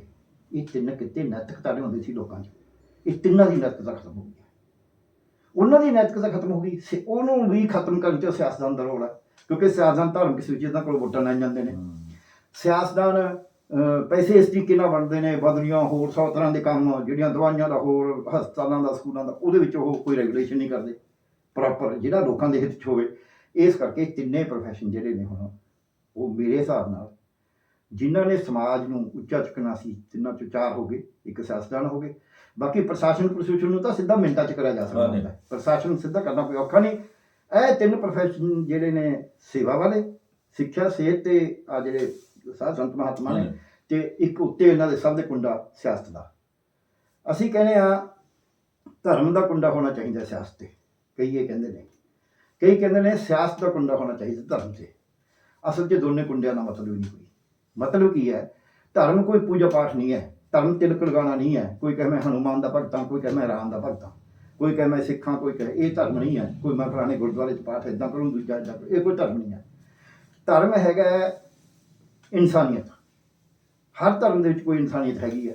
ਉਹਦੇ ਜਿਹੜੇ ਇਨਸਾਨੀਅਤ ਵਾਲੇ ਅਸੂਲ ਨੇ ਉਹ ਹਮੇਸ਼ਾ ਉੱਪਰ ਰਹਿਣੇ ਚਾਹੀਦੇ ਨੇ, ਉਹ ਜਿਹਨੂੰ ਉੱਪਰ ਨੈਤਿਕਤਾ ਕਹਿੰਦੇ। ਜਿਹੜੇ ਮਰਜ਼ੀ ਤੁਸੀਂ ਕਿੱਤੇ 'ਤੇ ਚਲੇ ਜਾਓ, ਜਿਹੜੇ ਮਰਜ਼ੀ ਅਹੁਦੇ 'ਤੇ ਚਲੇ ਜਾਓ, ਜੇ ਉਹ ਨੈਤਿਕਤਾ ਨਹੀਂ ਤੁਸੀਂ ਰੱਖੀ ਹੋਈ ਤਾਂ ਹੁਣ ਸਾਡੇ ਉਹ ਟੁੱਟ ਗਈ ਹੈ। ਇੱਥੇ ਦੇਖੋ ਤੁਸੀਂ ਪੰਜਾਬ 'ਚ ਕੀ ਹੋ ਰਿਹਾ, ਕਹਿਣ ਨੂੰ ਜੋ ਮਰਜ਼ੀ, ਜਿਹੜਾ ਕੈਪਟਨ ਸਾਹਿਬ ਨੇ ਕਿਹਾ ਕੁਛ ਹੱਦ ਤੱਕ ਉਹ ਠੀਕ ਵੀ ਨੇ, ਐਂ ਨਹੀਂ ਵੀ ਸਾਰੀ ਗੱਲ ਗਲਤ ਕਹਿ ਰਹੇ ਨੇ। ਉਹਨਾਂ ਹੁੰਦੇ ਸੂਟਕੇਸ 'ਚ ਨਹੀਂ ਪੈਸੇ ਹੁੰਦੇ ਹੋਣੇ, ਕਿਉਂਕਿ ਸਿੱਧੀ ਆਉਣ ਲੱਗੇ ਸੀ। ਅਸੀਂ ਕਈ ਵਾਰ ਸਾਡੇ ਡਾਕਟਰ ਨੂੰ ਹੱਸੇ ਹੁੰਦੇ ਵੀ ਇਹ ਕਹਿੰਦਾ ਜੀ ਮੈਂ ਤਾਂ ਬੜਾ ਇਮਾਨਦਾਰ ਹਾਂ। ਮੈਨੂੰ ਕਹਿੰਦੇ ਜੀ ਉਹ ਬੰਦਾ ਕਹਿੰਦਾ ਮੈਂ ਬਹੁਤ, ਮੈਂ ਕਿਹਾ ਹਾਂ ਤੁਹਾਨੂੰ ਕੀ ਕਿਹਾ? ਕਹਿੰਦਾ ਉਹਨੇ ਆਖਿਆ ਮੈਂ ਪੈਸੇ ਨੂੰ ਹੱਥ ਨਹੀਂ ਲਾਉਂਦਾ। ਬਿਲਕੁਲ ਠੀਕ ਹੈ। ਉਹਨਾਂ ਨੇ ਜਿਹੜਾ ਚਿੱਟਾ ਕੋਟਾ ਵੱਡਾ ਪਾਇਆ ਹੋਇਆ, ਜਿਬਾਂ ਵੱਡੀਆਂ ਵੱਡੀਆਂ ਨੇ, ਉਹ ਮਰੀਜ਼ ਆਉਂਦਾ ਉਹਨੂੰ ਕਹਿੰਦਾ ਇਹਦੇ ਵਿੱਚ ਪਾ ਦੇ, ਆਪੇ ਪਾ ਦੇ, ਘਰੇ ਜਾ ਕੇ ਖੜਾ ਹੋ ਜਾਂਦਾ, ਉਹਦੀ ਬੀਵੀ ਨੂੰ ਕਹਿੰਦਾ ਇਹਨੂੰ ਕੱਢ ਲੈ ਵਿੱਚ, ਉਹ ਹੱਥ ਨਹੀਂ ਲਾਉਂਦਾ। ਕੈਪਟਨ ਸਾਹਿਬ ਦਾ ਵੀ ਇਹੀ ਹਾਲ। ਸੋ ਇਹ ਜਿਹੜੀਆਂ ਤਰੀਕੇ ਨੇ, ਇਹੋ ਜਿਹੇ ਤਰੀਕੇ ਬਹੁਤ ਦੁਨੀਆ ਵਰਤਦੀ ਹੈ। ਇਹ ਐ ਨਹੀਂ ਵੀ ਕੋਈ ਕੈਪਟਨ ਸਾਹਿਬ ਨਾਲ ਪਰ ਪਰ ਚੰਨੀ ਸਾਹਿਬ ਵਾਲੀ ਜਿਹੜੀ ਗੱਲ ਹੈ। ਪਰ ਇੱਕ ਗੱਲ ਤਾਂ ਇਹ ਕਹੀ ਜਾਂਦੀ ਵੀ ਕੈਪਟਨ ਸਾਹਿਬ ਦੇ ਉੱਪਰ ਜਿਹੜੇ ਜਾਂ ਉਹਨਾਂ ਦੇ ਬੇਟੇ ਦੇ ਉੱਪਰ ਉਹ ਸਾਰੇ ਕੇਸ ਤਾਂ ਇਸੇ ਤਰੀਕੇ ਦੇ ਜਿਹੜੇ ਈਡੀ ਦੀ ਮਾਰ ਹੇਠਾਂ ਮੈਂ ਆਏ। ਉਸੇ ਕਿਹਾ। ਹੁਣ ਕੈਪਟਨ ਸਾਹਿਬ ਨੇ ਹੁਣ ਤਾਂ ਬੋਲਣਾ ਸ਼ੁਰੂ ਕਰਤਾ। ਜਿੱਦੇ ਰਣਿੰਦਰ ਤੇ ਕੇਸ ਬੰਦਾ ਸੀ ਈਡੀ ਦਾ, ਉਹਦੇ ਕਿਵੇਂ ਬਚਿਆ ਸੀ, ਕਿਉਂ ਨਹੀਂ ਬਣਿਆ? ਫਿਰ ਉਹ ਕੇਸ ਇਹਨਾਂ ਦੇ ਉੱਤੇ, ਇਹਨਾਂ ਦੀਆਂ ਜਾਇਦਾਦਾਂ ਜਦ ਪਿਛਲੀ ਸਰਕਾਰ ਵੇਲੇ ਦੀਆਂ ਜੋ ਇਹਨਾਂ ਨੇ ਜਾਇਦਾਦਾਂ ਲਈਆਂ ਨੇ, ਨਹੀਂ ਇਹ ਬਾਦਲ ਨੂੰ ਛੱਡਦੇ ਸੀ, ਫਿਰ ਸਮਝੌਤਾ ਕਰਨਾ ਪਿਆ। ਨਹੀਂ ਤਾਂ ਇਹਨਾਂ ਨੇ ਤਾਂ ਸਿੱਧਾ ਉਹਨਾਂ ਨੂੰ, ਇੱਕ ਬੰਦਾ ਇੰਨੇ ਦੇਰ ਦਾ ਮੁੱਖ ਮੰਤਰੀ ਹੈ, ਤੁਸੀਂ ਅੰਦਰ ਕਰਕੇ ਕੀ ਕਰੋਗੇ? ਤੁਸੀਂ ਕਾਨੂੰਨੀ ਕੇਸ ਬਣਾਓ, ਅਸੀਂ ਅੰਦਰ ਕਰ ਦਾਂਗੇ। ਬਲਕਿ ਮੈਂ ਕਹਾਂਗਾ ਤੁੰਨੂ ਦੀ ਸਿਆਸਤ ਸਭ ਤੋਂ ਜ਼ਿਆਦਾ ਅਮਰਿੰਦਰ ਸਿੰਘ ਨੇ ਸ਼ੁਰੂ ਕਰੀ ਹੈ। ਅਸੈਂਬਲੀ ਦੇ ਵਿੱਚ ਮਾੜੇ ਸ਼ਬਦ ਬੋਲਣੇ ਕਿ ਕੈਪਟਨ ਅਮਰਿੰਦਰ ਸਿੰਘ ਨੇ ਸ਼ੁਰੂ ਕਰੇ। ਬਾਦਲ ਸਾਹਿਬ ਇੰਨੇ, ਮੈਂ ਕਹਿੰਦਾ ਜੋ 100 ਨੁਕਸ ਹੋ ਸਕਦਾ, ਤੁਹਾਡੇ 100 ਮਤਭੇਦ ਹੋ ਸਕਦੇ, ਪਰ ਇਹ ਕੋਈ ਤਰੀਕਾ ਨਹੀਂ ਵੀ ਤੁਸੀਂ ਅਸੈਂਬਲੀ 'ਚ ਉਹਨਾਂ ਨੂੰ ਇੱਦਾਂ ਐਡਰੈਸ ਕਰੋ, ਤੂੰ ਕਰਕੇ ਗੱਲ ਕਰੋ। ਇਹ ਮੈਨੂੰ ਕੱਲ੍ਹ ਨੂੰ ਕੈਪਟਨ ਸਾਹਿਬ ਨੂੰ ਵੀ ਕੋਈ ਤੂੰ ਕਰਕੇ ਗੱਲ ਕਰੇ, ਇਹ ਠੀਕ ਨਹੀਂ ਹੋਏਗਾ। ਸ਼ਿਸ਼ਟਾਚਾਰ ਕੋਈ ਬੋਲੀ ਦਾ ਸ਼ਿਸ਼ਟਾਚਾਰ ਵੀ ਹੈ। ਸੋ ਕੈਪਟਨ ਸਾਹਿਬ ਨੇ ਮਾੜੀਆਂ ਪਰਤਾਂ ਪਹੁੰਚ, ਇਹ ਪਿਰਤ ਮਾੜੀ ਹੈ ਜਿਹੜੀ ਇਹ ਵੀ ਹੈ। ਬੀਜੇਪੀ ਨੇ ਈਡੀ ਨੂੰ ਵਰਤਨ 'ਚ, ਇਨਕਮ ਟੈਕਸ ਨੂੰ ਵਰਤਨ 'ਚ ਆ ਕਿਸਾਨਾਂ ਦੇ ਅੰਦੋਲਨ 'ਚ ਬੀਜੇਪੀ ਨੇ ਕੀ ਕਰਿਆ ਸੀ? ਵਪਾਰੀਆਂ ਦੇ ਇਨਕਮ ਟੈਕਸ ਭੇਜਤਾ, ਆੜਤੀਆਂ 'ਤੇ ਭੇਜਤਾ, ਫਿਰ ਕੀ ਕਰਿਆ ਹੈ? ਫਿਜ਼ੀਕਲ ਕੁੱਟਣਾ ਸ਼ੁਰੂ ਕਰਤਾ। ਕੈਪਟਨ ਸਾਹਿਬ ਉਹਨਾਂ ਦੇ ਨਾਲ ਹੀ ਰਿਹਾ ਨਾ। ਹਾਂਜੀ। ਤੇ ਇੱਧਰੋਂ ਕੈਪਟਨ ਸਾਹਿਬ ਨੇ ਕੀ ਕਰਿਆ? ਕੈਪਟਨ ਸਾਹਿਬ ਨੇ ਭਾਸ਼ਾ ਦਾ ਥੰਮਲ ਛੱਡਤਾ, ਕੈਪਟਨ ਸਾਹਿਬ ਨੇ ਪ੍ਰਸ਼ਾਸਨ ਦਾ ਥੰਮਲ ਛੱਡਤਾ, ਬਿਊਰੋਕਰੇਸੀ ਦਾ ਛੱਡਤਾ, ਸਾਰਾ ਕੁਛ ਵਿਲਾਸੀ 'ਚ ਪੈ ਗਏ। ਇਹ ਉਹ ਵਿਲਾਸ ਹੈ, ਉਹ ਰਾਜਾ ਹੈ ਜਿਹਨੇ ਇੱਕ ਵਿਦੇਸ਼ ਦੇ ਮਿਲਟਰੀ ਇੰਟੈਲੀਜੈਂਸ ਦੀ ਪੱਤਰਕਾਰ ਦੇ ਜਿਹਦੇ ਦੋਸ਼ ਲੱਗਦੇ ਸੀ, ਉਹਨੂੰ ਆਪਦੀ ਆਫੀਸ਼ੀਅਲ ਰੈਜ਼ੀਡੈਂਸ 'ਚ ਵੀ ਅਨਆਫੀਸ਼ੀਅਲੀ ਵੀ ਰੱਖਿਆ, ਉਹਨੂੰ ਸਹੁੰ ਚੁੱਕ ਸਮਾਗਮ 'ਚ ਅੱਗੇ ਬਿਠਾਇਆ। ਇਹ ਸਾਡੀ ਪੋਲੀਟੀਕਲ ਨੈਤਿਕਤਾ ਦੀ ਸਭ ਤੋਂ ਵੱਡੀ ਗਿਰਾਵਟ ਸੀ, ਸਭ ਦੇ ਸਾਹਮਣੇ ਪਬਲਿਕਲੀ। ਹੁਣ ਆਉਣ ਲੱਗਾ ਉਹਨੇ ਫਲਾਣੇ ਥਾਂ ਵਿਆਹ ਕਰ ਲਿਆ ਸੀ, ਫਲਾਣੇ ਥਾਂ ਕਰ ਲਿਆ ਸੀ, ਫਿਰ ਡਿਕਲੇਅਰ ਕਰ ਦਿੰਦੇ ਨਾ, ਪਬਲਿਕਲੀ ਡਿਕਲੇਅਰ ਕਰ ਦਿੰਦੇ। ਸੋ ਉਹਦੇ ਵਿੱਚ ਜਦ ਹੁਣ ਦੀ ਗੱਲ ਕਰਦੇ ਹਾਂ, ਜਿਹੜਾ ਉਹਨਾਂ ਨੇ ਕਿਹਾ ਵੀ ਉਹ ਜਾਣ ਕੇ ਰੁਕਵਾਇਆ ਸੀ, ਚੰਨੀ ਸਾਹਿਬ ਨੇ ਤਾਂ ਜਾਣ ਕੇ ਰੁਕਵਾਤਾ, ਮੰਨ ਲਓ ਪੰਜਾਬ ਸਰਕਾਰ ਨੇ ਤਾਂ ਰਸਤਾ ਪ੍ਰਾਈਮ ਮਿਨਿਸਟਰ ਸਾਹਿਬ ਦਾ 10 ਮਹੀਨੇ ਜਿਹੜੇ ਉੱਥੇ 1 ਸਾਲ ਤੇ 10 ਦਿਨ ਉੱਥੇ ਬੈਠੇ ਰਹੇ ਬੂਹਾਂ 'ਤੇ, ਉਹ ਚੰਨੀ ਸਾਹਿਬ ਨੇ ਰੁਕਵਾਇਆ ਸੀ, ਉਹ ਕੈਪਟਨ ਸਾਹਿਬ ਨੇ ਰੁਕਵਾਇਆ ਸੀ। ਕੈਪਟਨ ਸਾਹਿਬ ਦੇ ਉੱਤੇ ਵੀ ਦੋਸ਼ ਲੱਗਦੇ ਸੀ ਵੀ ਕਿਸਾਨਾਂ ਨੂੰ ਜੀ ਲਿਫਟ ਦਿੰਦੇ ਨੇ। ਚੰਨੀ ਸਾਹਿਬ ਨੇ ਕਿਹੜਾ ਗੁਨਾਹ ਕਰਤਾ ਇਹ ਕਹਿ ਕੇ ਵੀ ਮੈਂ ਆਪਦੇ ਲੋਕਾਂ 'ਤੇ ਗੋਲੀ ਨਹੀਂ ਚਲਾਉਣੀ, ਔਰ ਉਹਨੇ ਠੀਕ ਕਿਹਾ। ਉਹ ਜੇ ਮੰਨ ਲਓ ਉੱਥੇ ਕੋਈ ਹਫੜਾ ਦਫੜੀ ਪੈ ਜਾਂਦੀ, ਫਿਰ ਪ੍ਰਾਈਮ ਮਿਨਿਸਟਰ ਨੂੰ ਕੁਝ ਹੋ ਜਾਂਦਾ, ਫਿਰ ਕੀ ਕਰਦੇ? ਦੂਜੀ ਗੱਲ, ਨਾ ਵੀ ਹੁੰਦਾ, ਪ੍ਰਾਈਮ ਮਿਨਿਸਟਰ ਸਿਕਿਉਰਿਟੀ ਨਾਲ ਜਾ ਰਹੀ ਹੈ, ਸਟੇਟ ਦੀ ਕਿਆ ਹਿੰਮਤ ਆ ਵੀ ਉੱਥੇ ਗੋਲੀ ਚਲਾ ਦੇ? ਰੌਲਾ ਤਾਂ ਕਿਉਂਕਿ ਪ੍ਰਾਈਮ ਮਿਨਿਸਟਰ ਨਾਲ ਤੇ ਪਹਿਲਾਂ ਵੀ ਇਹਨਾਂ ਕਰਕੇ ਗੋਲੀ ਚੱਲ ਗਈ। ਆਪਾਂ ਸਮਝੀਏ ਉਹਨਾਂ ਨੇ ਬੜੇ ਤਹਮਲ ਤੋਂ ਕੰਮ ਲਿਆ, ਉਹ ਠੀਕ ਲਿਆ। ਫਿਰ ਉਹਨਾਂ ਨੇ ਇੱਥੇ ਤੱਕ ਵੀ ਕਰ ਲਿਆ ਵੀ ਚਲੋ ਜੀ ਮੈਂ ਸੌਰੀ ਜੇ ਤੁਹਾਨੂੰ ਐਂ ਲੱਗਦਾ ਹੈ ਕਿ ਤੁਹਾਡੀ ਕੋਈ ਹੋਈ ਆ, ਤੁਸੀਂ ਮੇਰੀ ਸਟੇਟ 'ਚ ਆਏ ਸੀ। ਹਾਲਾਂਕਿ ਦੋ ਏਜੰਸੀਆਂ ਦਾ ਰੌਲਾ ਹੈ, SPG ਦਾ ਔਰ ਪੰਜਾਬ ਪੁਲਿਸ ਦਾ। ਉਹ ਆਪੇ ਦੇਖੀ ਜਾਣ ਕੀ ਹੈ, ਇਹ ਇੱਕ ਟੈਕਨੀਕਲ ਦਾ ਮਾਮਲਾ ਸੀ। ਜਾਂਦੇ ਹੋਏ ਪ੍ਰਧਾਨ ਮੰਤਰੀ ਜੋ ਕੁਝ ਕਹੇਗਾ ਆਪਾਂ ਨੂੰ ਪਤਾ ਹੈ। ਉਦੋਂ ਮੁੜ ਕੇ ਜੋ ਬੀਜੇਪੀ ਨੇ ਟ੍ਰਾਇਲ ਸ਼ੁਰੂ ਕਰੀ ਵੀ ਅਸੀਂ ਸਿੱਖਾਂ ਦਾ ਬੀਜਨਾਸ ਕਰਦੇ ਨੇ, ਇਹ ਬੀਜਨਾਸ ਵਾਲੀ ਤੇ ਬੋਲੇ ਉਹ, ਇਹ ਗ੍ਰਾਫਟ ਨਹੀਂ ਹੈ, ਮੋਰਲ ਗ੍ਰਾਫਟ ਹੈ ਕਿ ਨਹੀਂ ਹੈ? ਇਸ ਤੋਂ ਅੱਗੇ ਤੁਸੀਂ ਆਪਣੇ ਥੱਲੇ ਬੰਦਿਆਂ ਨੂੰ ਸ਼ਸ਼ਕੇਰ ਦੋ ਵੀ ਚੱਕ ਲਓ ਫੱਟੇ। ਫਿਰ ਬਿਆਨ ਆਇਆ ਚੱਕ ਲਓ ਫੱਟੇ ਵਾਲਾ। ਮੈਂ ਤੁਹਾਨੂੰ ਤਾਂ ਕਹਿਣਾ, ਜਿਹੜੀ ਪਾਰਟੀ ਨਾਲ ਕੈਪਟਨ ਸਾਹਿਬ ਰਲੇ ਹੋਏ ਨੇ, ਅਮਿਤ ਸ਼ਾਹ ਜੀ ਦਾ ਬਿਆਨ ਆਉਂਦਾ ਸਿੱਖਾਂ ਨੂੰ ਹੁਣ ਕੁਝ ਨਹੀਂ ਕਹਿਣਾ, ਇਹਦਾ ਮਤਲਬ ਪਹਿਲਾਂ ਕਹਿੰਦੇ ਬਿਆਨ ਛਪਿਆ ਹੋਇਆ। ਸੋ ਇਹ ਆਪਾਂ ਸਮਝ। ਹੁਣ ਆਈ ਆਪਾਂ ਚੰਨੀ ਸਾਹਿਬ ਵਾਲੇ 'ਤੇ। ਚੰਨੀ ਸਾਹਿਬ ਕਹਿੰਦੇ ਮੈਂ ਆਪਦੇ ਰਿਸ਼ਤੇਦਾਰਾਂ ਨੂੰ ਕੰਟਰੋਲ ਨਹੀਂ ਕਰ ਸਕਿਆ। ਜੇ ਰਿਸ਼ਤੇਦਾਰ ਨੂੰ ਕੰਟਰੋਲ ਨਹੀਂ ਕਰਿਆ, ਬਾਕੀ ਨੂੰ ਕਿਵੇਂ ਕਰੇਗਾ? ਇੱਕ ਐਗਜ਼ਾਮਪਲ ਛੋਟੀ ਜਿਹੀ ਦੇਖੇ, ਅੱਧੇ ਮਿੰਟ ਦੀ। ਮੈਂ ਰਜਿੰਦਰਾ ਹਸਪਤਾਲ ਸੀ, ਮੇਰੀ ਸਕੀ ਭਾਬੀ ਜੀ ਦਾ ਤਾਇਆ, ਉਹਦੇ ਬੱਚੇ ਦੀ ਬਾਂਹ ਟੁੱਟ ਗਈ, ਆ ਗਿਆ, ਅਤੇ ਅਸੀਂ ਉਹਨੂੰ ਪੱਟੀਆਂ ਪੁੱਟੀਆਂ ਲਿਖਤੀਆਂ ਵੀ ਇਹ ਹੈ। ਉਹਨੇ ਪੁੱਛ ਲਿਆ ਕਲਾਸ ਨੂੰ, ਕਹਿੰਦਾ ਇਹ ਪੱਟੀਆਂ ਉਰੇ ਆਉਂਦੀਆਂ ਨਹੀਂ? ਉਹ ਕਹਿੰਦਾ ਆਉਂਦੀਆਂ ਨੇ। ਅਤੇ ਕਹਿੰਦਾ ਫਿਰ ਇਹ ਕੀ ਹੋਣੀਆਂ ਨਹੀਂ? ਹੁਣ ਕਹਿੰਦਾ ਹੈਗੀਆਂ ਨੇ। ਕਹਿੰਦਾ ਫਿਰ ਡਾਕਟਰ ਸਾਹਿਬ ਨੂੰ ਅਧਿਕਾਰ ਨਹੀਂ ਹੋਣਾ ਦੇਣ ਦਾ? ਕਹਿੰਦਾ ਨਹੀਂ ਜੀ, ਮੇਰੇ ਕੋਲ ਚਾਬੀ ਤਾਂ, ਜਿਹਦਾ ਮੈਨੂੰ ਕਹਿ ਦਿੰਦਾ ਮੈਂ ਲਿਆ ਕੇ ਦੇ ਦਿੰਦਾ। ਚੁੱਪ ਕਰ ਗਿਆ। ਫਿਰ ਮੈਨੂੰ ਆ ਕੇ ਕਹਿੰਦਾ ਦੱਸ ਇੱਥੇ ਪੱਟੀਆਂ ਆਉਂਦੀਆਂ ਨਹੀਂ ਹੋਣੀਆਂ? ਮੈਂ ਕਿਹਾ ਜੀ ਬਹੁਤ ਆਉਂਦੀਆਂ ਨੇ। ਫਿਰ ਇਹ ਹੁਣ ਖਤਮ ਹੋਈਆਂ ਹੋਣੀਆਂ ਨੇ? ਮੈਂ ਨਹੀਂ ਜੀ। ਫਿਰ ਕਹਿੰਦਾ ਤੁਹਾਡੇ ਕੋਲ ਅਧਿਕਾਰ ਨਹੀਂ? ਮੈਂ ਨਹੀਂ, ਮੇਰੇ ਕੋਲ ਹੀ ਅਧਿਕਾਰ ਆ, ਚਾਬੀ ਕਲਾਸ ਕੋਲ ਹੁੰਦੀ ਹੈ। ਕਹਿੰਦਾ ਫਿਰ ਦਿੰਦੇ ਤੁਸੀਂ ਕਿਵੇਂ? ਮੈਂ ਜਿਹੜਾ ਅਮੀਰ ਉਹਨੂੰ ਨਹੀਂ ਦਿੰਦੇ, ਜਿਹੜਾ ਗਰੀਬ ਉਹਨੂੰ ਦੇ ਦਿੰਦੇ ਆ। ਕਹਿੰਦਾ ਤੁਸੀਂ ਕਿਵੇਂ ਤੈਅ ਕਰਦੇ ਹੋ ਵੀ ਮੈਨੂੰ, ਤੁਸੀਂ ਕਿਵੇਂ ਤੈਅ ਕਰਦਾ ਵੀ ਮੈਂ ਅਮੀਰ ਹਾਂ? ਮੈਂ ਜੇ ਮੈਨੂੰ ਆਪਣੇ ਰਿਸ਼ਤੇਦਾਰਾਂ ਦੇ ਨਹੀਂ ਪਤਾ ਵੀ ਕੌਣ ਅਮੀਰ ਹੈ ਕੌਣ ਗਰੀਬ ਹੈ, ਫਿਰ ਮੈਂ ਬਾਕੀਆਂ ਦਾ ਕੀ ਤੈਅ ਕਰੂੰਗਾ? ਮੈਂ ਕਿਹਾ ਲਾਲਾ ਜੀ ਤੁਸੀਂ ਤਾਂ ਸਿੱਧੇ ਹੋਣਾ ਸੀ। ਮੈਂ ਕਾਕਾ ਇਹਨਾਂ ਨੇ ਮੇਰੇ ਆਫਿਸ ਬਿਠਾਓ, ਚਾਹ ਪਿਲਾਓ, 2 ਪੱਟੀਆਂ ਰੋੜਾ ਦੇਣਾ, 2 ਮੁੱਢ ਲਿਆਓ, ਐਕਸਰੇ ਕਰਾਉਂਦਾ, ਬਿੰਦਾ ਕਰਾ ਦਿੰਦਾ, ਨਾਲੇ ਤੁਸੀਂ ਕਹਿੰਦੇ ਜੀ ਕਮਾਲ ਹੈ, ਦੇਖੋ ਉੱਥੋਂ ਸਮਾਨ ਲਾ ਕੇ ਸਾਡਾ ਦੁਆਰ, ਫਿਰ ਬਿੰਗੀ ਜੋੜ ਦਿੰਦਾ ਸਾਡੀ। ਫਿਰ ਕਹਿੰਦਾ ਹੁਣ ਠੀਕ ਕਰੋ ਜੀ। ਮੈਂ ਕਿਹਾ ਮੈਂ ਇਹੋ ਜਿਹਾ ਡਰਮੇਬਾਜ਼ੀ ਨਹੀਂ ਕਰਦਾ। ਸੋ ਇਸ ਕਰਕੇ ਚੰਨੀ ਸਾਹਿਬ ਦਾ ਇਹ ਕਹਿਣਾ, ਮੁੱਖ ਮੰਤਰੀ ਕਹੇ ਕਿ ਮੈਂ ਆਪਦੇ ਸਾਲੀ ਦੇ ਮੁੰਡੇ ਤੇ ਨਹੀਂ ਦੇਖ ਸਕਿਆ, ਉਹਨਾਂ ਨੇ ਤਾਂ ਬਲਕਿ ਗਲਾ ਵੀ ਸਾਰੇ ਲੜੇ, ਇਹਦਾ ਮੈਂ ਬਾਕੀ ਰਿਸ਼ਤੇਦਾਰ ਵੀ ਦੇਖਣੇ ਚਾਹੀਦੇ ਨੇ ਉਹਨਾਂ ਦੇ ਕੀ ਕਰ ਰਹੇ ਨੇ। ਦੂਜੀ ਗੱਲ, ਮਾਰੋ ਤੁਹਾਡੇ ਘਰ ਰਹਿੰਦੇ ਨੇ। ਚੰਨੀ ਸਾਹਿਬ ਨੇ ਆਪਦੇ ਕੁਣਬੇ 'ਚ ਟਿਕਟਾਂ ਵਾਸਤੇ ਪੂਰਾ ਤੌਰ ਤਰੀਕਾ ਵਰਤਣਾ ਸ਼ੁਰੂ ਕਰਤਾ। ਜੇ ਤੁਸੀਂ ਕੁਣਬਾ ਪ੍ਰਸਤੀ ਬਾਦਲ ਸਾਹਿਬ ਤੇ ਵੀ ਇਹੀ ਦੋਸ਼ ਲੱਗਦਾ ਵੀ 5 ਮਿਨਿਸਟਰ, ਕਰਮੇਟਾ ਵੀ, ਜਵਾਈ ਵੀ, ਨੂੰਹ ਵੀ, ਆਪ ਵੀ, ਪੁੱਤ ਵੀ, ਇੱਥੇ ਹੋ ਗਈ ਆ, ਇਹ ਘੱਟ ਹੈ ਕਿ ਵੀ ਉੱਥੇ ਵੀ ਉੱਥੇ ਵੀ ਉੱਥੇ ਵੀ ਉੱਥੇ ਵੀ, ਚਾਹੇ ਕੋਈ ਜਾਇਆ ਜਾਂ ਨਾ ਜਾਏ, ਫਿਰ ਪੈਦਲ ਲੜਾਂਗੇ। ਉਹ ਨਹੀਂ ਵੀ ਚੰਗਾ ਜੀ ਮੈਂ ਤਾਂ ਆਪਦੀ, ਮੈਂ ਡਾਕਟਰ ਹਾਂ, ਮੈਂ ਕਹਾਂ ਜੀ ਮੈਨੂੰ ਟਿਕਟ ਦਿਓ, ਮੈਂ ਕਹਾ ਕਿਸੇ ਪਾਰਟੀ ਦਾ ਕੀ ਹਾਂ ਜਾਂ ਮੈਂ ਕਿਸੇ ਪਾਰਟੀ ਦਾ ਹੈ ਹੀ ਨਹੀਂ। ਸਵਾਲ ਇਹ ਹੈ ਵੀ ਤੁਸੀਂ ਜਿਹੜੇ ਤਾਂ ਪਾਰਟੀਆਂ ਦੇ ਸਪੋਕਸਮੈਨ ਡਾਕਟਰ ਰਹੇ ਨੇ ਉਹਨਾਂ ਨੂੰ ਤੁਸੀਂ ਟਿਕਟ ਨਹੀਂ ਦਿੰਦੇ। ਤੁਹਾਡਾ ਭਰਾ ਕਿਉਂਕਿ ਛੱਡ ਕੇ ਆ ਗਿਆ, ਹੁਣ ਉਹ ਕਹਿੰਦਾ ਮੈਂ ਆਜ਼ਾਦ ਲੜੂੰਗਾ, ਨਹੀਂ ਤਾਂ ਮੈਂ ਤਾਂ ਉੱਥੇ ਆ ਕਰਦਾ, ਔਰ ਤੁਸੀਂ ਜਸਟੀਫਾਈ ਕਰਦੇ ਹੋ ਵੀ ਕੋਈ ਨਹੀਂ ਮੈਂ ਟਿਕਾ ਦੂੰਗਾ। ਤੁਸੀਂ ਕਿਉਂ ਨਹੀਂ ਕਹਿੰਦੇ ਵੀ ਉਹ ਲੜੇ, ਮੈਂ ਉਹਦੇ ਖਿਲਾਫ ਜਾ ਕੇ ਪ੍ਰਚਾਰ ਕਰੋ। ਇਹ ਕਹਿਣਾ ਬਣਦਾ ਸੀ, ਨਹੀਂ ਕਿਹਾ ਮੈਂ ਟਿਕਾ ਦੂੰਗਾ, ਇਹਦੇ ਨਾਲ ਲੜੇ ਹੋਏ ਨੇ। ਸੋਚਣ ਨਹੀਂ। ਦੂਜਾ 10 ਕਰੋੜ ਰੁਪਈਆ, ਮੈਂ ਤਾਂ ਇੰਨੀ ਪੈਨਸ਼ਨ ਲੈਣਾ, ਮੈਂ ਤਾਂ ਕਦੇ 10 ਕਰੋੜ ਰੁਪਈਆ ਦੇਖਿਆ ਵੀ ਨਹੀਂ, ਨਾਲੇ ਐਡੇ ਵੱਡੇ ਬਿਜ਼ਨਸ ਮੈਂ ਜਿਹੜਾ ਉਸ ਤੋਂ ਬਾਅਦ ਸਾਨੂੰ ਤਾਂ ਕਦੇ 10 ਕਰੋੜ ਨਹੀਂ ਦੇਖਿਆ ਸੀ। ਤਾਂ ਅਸੀਂ ਤਾਂ ਲੱਖਾਂ 'ਚ ਗੱਲ ਕਰਦੇ ਸੀ 1960-65 'ਚ, ਨਾ ਉਦੋਂ ਕਰੋੜਾਂ ਦੀ ਗੱਲ ਤਾਂ ਬਹੁਤ ਘੱਟ ਹੁੰਦੀ ਸੀ। ਤੇ ਇਹ 10 ਕਰੋੜ ਰੁਪਈਆ 12 ਲੱਖ ਦੀ ਘੜੀ, ਮੈਂ ਤਾਂ ਹੈਰਾਨ ਹਾਂ। 12 ਲੱਖ ਦੀ ਘੜੀ ਬੰਦਾ ਕਿੱਥੋਂ ਆਇਆ ਪੈਸਾ? ਇਹਨੂੰ ਇਨਵੈਸਟੀਗੇਟ ਕਰਨਾ ਚਾਹੀਦਾ। ਇਹ ਠੀਕ ਹੈ ਈਡੀ ਨੇ ਧੱਕਾ ਕਰਿਆ, ਚੋਣਾਂ ਵੇਲੇ ਲਾਇਆ, ਪਰ ਇੱਕ ਗੱਲ ਇਹਦੀ ਧਿਆਨ ਰੱਖੀਏ ਅਸੀਂ, ਈਡੀ ਨੇ ਛਾਪਾ ਇਸ ਵਾਸਤੇ ਨਹੀਂ ਮਾਰਿਆ ਵੀ ਇਹਨਾਂ ਨੂੰ ਕੋਈ ਸਜ਼ਾ ਦੇਣੀ ਹੈ। ਨਹੀਂ ਮਿਲੇਗੀ ਸਜ਼ਾ, ਮੈਂ ਤੁਹਾਨੂੰ ਅੱਜ ਦੱਸਦਾ। ਇਹ ਸਜ਼ਾ ਤਾਂ ਮਿਲੇਗੀ, ਹੰਗ ਅਸੈਂਬਲੀ ਆਏਗੀ, ਬੀਜੇਪੀ ਇਹਨਾਂ ਨੂੰ ਆਖੇਗੀ ਨਹੀਂ ਤਾਂ ਬੱਚੋ ਇੱਧਰ ਆ ਜਾਓ, ਨਹੀਂ ਅੰਦਰ ਕਰਾਂਗੇ। ਹੋਇਆ ਨਹੀਂ, ਬੰਗਾਲ 'ਚ ਹੋਇਆ ਨਹੀਂ ਇਸ ਤਰ੍ਹਾਂ। ਸੋ ਉਹ ਬੀਜੇਪੀ ਅੱਜ ਇਹ ਤਿਆਰ ਹੈ ਵੀ ਤੁਸੀਂ ਕਰਪਟ ਹੋਵੋ, ਕਰਪਟ ਹੋ ਕੇ ਸਾਡੇ ਸਕੰਜੇ 'ਚ ਫਸੇ ਰਹੋ, ਜੋ ਅਸੀਂ ਕਹਿਣਾ ਉਹ ਕਰੀ ਜਾਓ, ਫਿਰ ਕੋਈ ਇਤਰਾਜ਼ ਨਹੀਂ। ਜੇ ਮਾੜਾ ਜਿਹਾ ਬੋਲੋਗੇ ਫਿਰ ਅਸੀਂ ਨਜਾਇਜ਼ ਵੀ ਤੰਗ ਕਰਾਂਗੇ।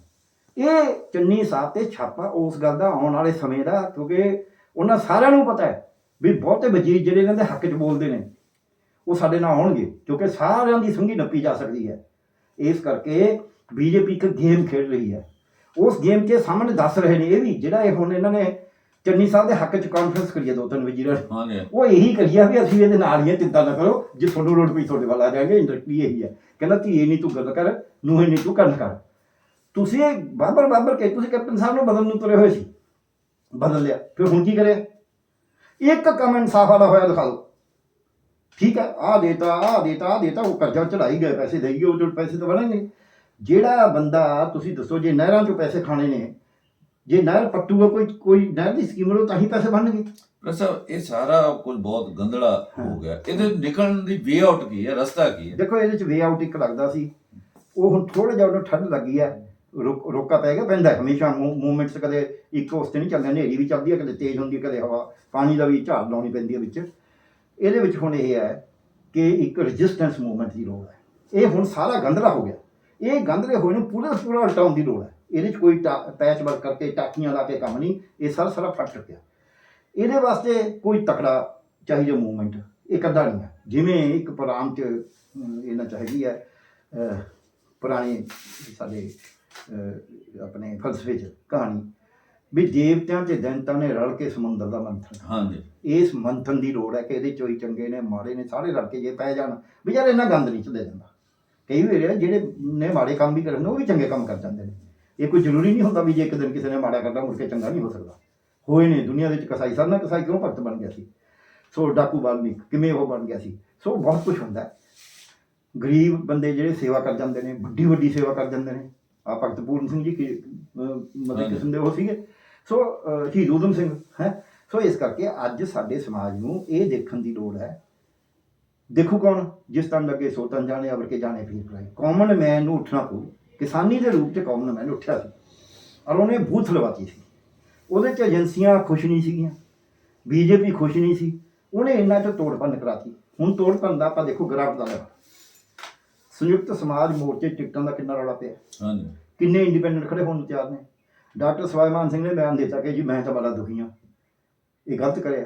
ਉਹ ਬਲਵਿੰਦਰ ਜਿਹੜਾ ਲੋਕ ਅਧਿਕਾਰ ਲੈ ਰਿਹਾ ਉਹ ਕਹੀ ਜਾਂਦਾ ਗਲਤ ਕਰਿਆ, ਸਾਨੂੰ ਆਏ ਨਹੀਂ ਕਰਿਆ। ਤੁਸੀਂ ਕਿਸੇ ਪਾਸੇ ਤਾਂ ਤੁਹਾਡੀ ਤਸੱਲੀ ਕਰਾ ਦਿਓ, ਕਿਉਂਕਿ ਸਿਆਸਤ ਇੰਨੀ ਜਦ ਤੁਸੀਂ ਕਿਸੇ ਗੰਦਲੀ ਚੀਜ਼ 'ਚ ਟੁੱਬਾ ਮਾਰਨਾ ਨਾ, ਉਹਨੂੰ ਖਤਮ ਕਰਨ ਵਾਸਤੇ ਤੁਹਾਨੂੰ ਉਹਦੀ ਤਿਆਰੀ ਕਰਨੀ ਪੈਂਦੀ ਹੈ। ਤਿਆਰੀ ਦਾ ਤੁਹਾਡੇ ਕੋਲ ਵਕਤ ਨਹੀਂ ਸੀ। ਮੈਂ ਤੁਹਾਡੀਆਂ ਨੀਤਾਂ ਦੇ ਉੱਤੇ ਨਹੀਂ ਮੈਨੂੰ ਸ਼ੱਕ, ਤੁਹਾਡੇ ਕੋਲ ਤਿਆਰੀ ਦਾ ਵਕਤ ਨਹੀਂ। ਤੁਸੀਂ ਕਿਉਂ ਬੇਸ ਟਾਈਮ ਦੇ ਉੱਤੇ ਪੰਗਾ ਲੈਂਦੇ ਹੋ? ਤੁਸੀਂ ਕਹੋ ਚੱਲ ਕੋਈ ਨਹੀਂ ਫਿਰ ਦੇਖ ਲਾਂਗੇ, ਅਜੇ ਤਾਂ ਮੋਰਚਾ ਜਿੱਤ ਗਈ। ਚੋਣਾਂ ਤਾਂ ਆਫਟਰ ਆਲ ਇਹਨਾਂ ਨਹੀਂ ਆਉਣਾ ਚਾਹੀਦਾ ਸੀ ਇਹੋ ਜਿਹੇ ਬੰਦਿਆਂ ਨੂੰ, ਪਰ ਇਹ ਆ। ਹੁਣ ਚਲੋ ਕੋਈ ਨਹੀਂ, ਖੜੇ ਹੋ ਗਏ, ਹੁਣ ਦੇਖਦੇ ਹਾਂ। ਸੋ ਇਸ ਵਕਤ ਪੰਜਾਬ ਦੇ ਵਿੱਚ ਆਪਾਂ ਤਪੀਏ ਪਈ ਹੋਈ ਹੈ। ਬੀਜੇਪੀ ਇਹ ਚਾਹੁੰਦੀ ਹੈ ਕਿ ਜੀ ਹੰਗ ਅਸੈਂਬਲੀ ਆਵੇ, ਅਸੀਂ ਖਰੀਦੋ ਫਰੋਖਤ ਕਰੀਏ ਸਾਰਿਆਂ। ਤੁਹਾਨੂੰ ਪਤਾ ਇਹ ਸਟੇਟਮੈਂਟ ਇੱਥੇ ਹੁਣੀ ਆ ਚੰਡੀਗੜ੍ਹ 'ਚ ਕਰਕੇ ਬਣਾਇਆ ਮੇਅਰ, ਹਾਲਾਂਕਿ ਚੈਲੰਜ ਹੋਇਆ ਹੋਇਆ ਹਾਈ ਕੋਰਟ 'ਚ। ਬੀਜੇਪੀ ਦੀ ਇਹ ਇੱਛਾ ਹੈ, ਕੈਪਟਨ ਸਾਹਿਬ ਵੀ ਉਹਦੇ ਨਾਲ ਸ਼ਾਮਲ ਨੇ, ਢੀਂਡਸਾ ਦਲ ਵੀ ਉਹਦੇ ਨਾਲ ਸ਼ਾਮਲ ਹੈ। ਹਾਲਾਂਕਿ ਕੈਪਟਨ ਸਾਹਿਬ ਦਾ ਤਾਂ ਬਿਲਕੁਲ ਹੀ ਕੋਈ ਬਹੁਤਾ ਆਧਾਰ ਹੈ ਨਹੀਂ, ਤੇ ਢੀਂਡਸਾ ਸਾਹਿਬ ਦਾ ਵੀ ਠੀਕ ਠੀਕ ਹੀ ਹੈ। ਉਹੀ ਇੱਕ ਬਰਨਾਲਾ ਸੰਗਰੂਰ ਨੂੰ ਛੱਡ ਕੇ ਕੁਛ ਨਹੀਂ, ਉੱਥੇ ਲੋਕਾਂ ਨੂੰ ਜ਼ਿਆਦਾ ਪਤਾ ਹੁੰਦਾ। ਇਸ ਤੋਂ ਅੱਗੇ ਆ ਜਾਂਦੀ ਆ ਆਪ ਵਾਲਿਆਂ ਦਾ। ਜਿੰਨਾ ਮਰਜ਼ੀ ਇਹਨਾਂ ਦੇ ਨੁਕਸ ਕੱਢੀ ਜਾਣ, ਟੁੱਟੇ ਫੁੱਟੇ, ਇਹਨਾਂ ਦਾ ਗ੍ਰਾਫ ਹੈਗਾ ਉੱਪਰ, ਇਹ 'ਚ ਕੋਈ ਸ਼ੱਕ ਨਹੀਂ।